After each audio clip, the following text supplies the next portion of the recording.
Hello everybody, I'm going to take you through a game here I had recently, and involves a little bit of a sacrifice at the end to get the checkmate.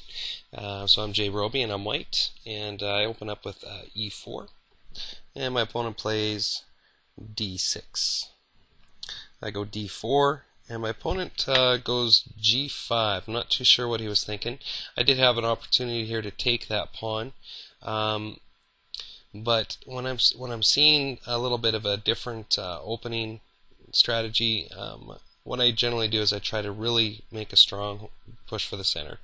And instead of taking his pawn, I push the c pawn to c4. He goes knight to f6, and I put my knight on c3, backing up the e4 pawn.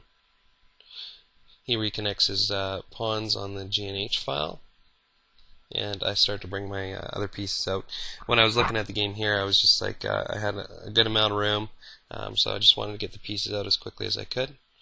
He moves his bishop to g7, and I move my pawn to b3, giving my dark bishop here either access to the a side of the board or the h side of the board, depending on whatever I need at the time. Opponent castles, and I pull the bishop out.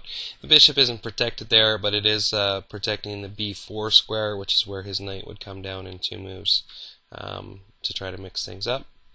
He goes knight to c6, and I go knight to f3.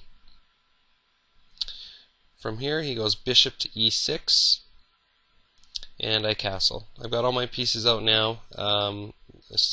The queen's still in her starting position, but she wouldn't be hard to bring out at all. So I take the opportunity to castle, and he goes pawn to a6, and now I go pawn to d5 to get the scrim going in the middle. He takes with knight to e4. I take back. Now here I opened up my rook to attack from the bishop. My thinking at the time was as if he comes down, that I would capture with the queen, giving her a nice open path to the castled king, and my dark bishop was close by, so I was actually thinking of getting something together along those lines. However, my opponent doesn't play bishop takes. He goes pawn to g4, threatening my knight, and at the time I looked at my knight and I could have moved him to h4, which was really the only safe square he had other than coming back down to d2, which would have blocked my queen's access along the d file. So I just actually let the knight go and move the rook out of harm's way. He takes the knight, and I take back with my bishop. Now he brings his knight to d4, which was a pretty good move for his knight. Obviously I'm not going to take here. I would just lose my queen. So the knight position is good there, and I just take his bishop on e6. And he takes my bishop, and then I capture with the queen. So I like where my queen is right now. It's on his castle side, and I still have this dark bishop over here that I can bring into play. He takes on e6, opening his rook up to attack my queen, but I just move it over to pin the bishop. Opponent moves the king over. It's probably a good move that he did that, because what would have happened if he didn't? Let's say he makes a push for the strength in his pawn structure here. I just come down here, and from this point, he's really going to have to think of a lot of stuff to stop the checkmate from happening. Let's just say he moves his king. It's game over. So what he played in the game was king moves over to h8.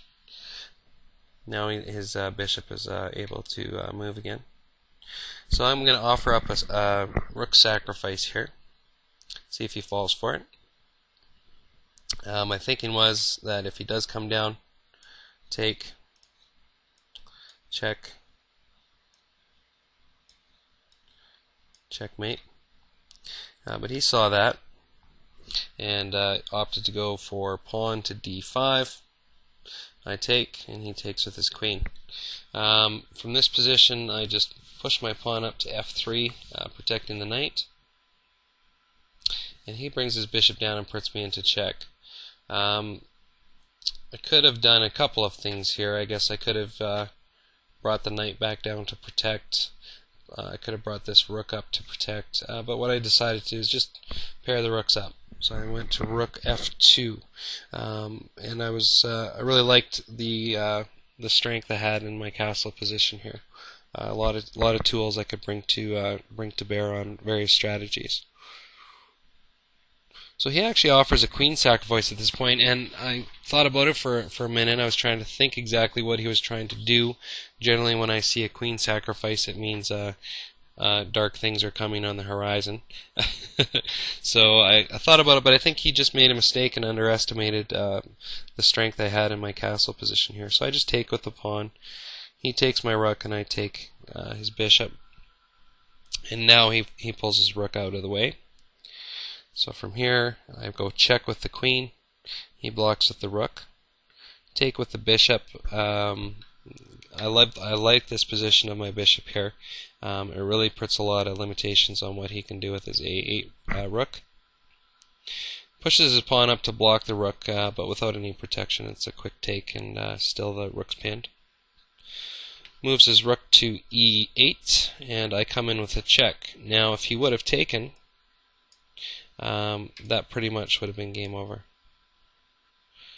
So from here, he has really limited options because it's checkmate in just a couple moves. But he did not take. He moved his king to h7. I put him into check with the queen. Once again, moves his rook up. Now this rook is pinned, and I take his rook.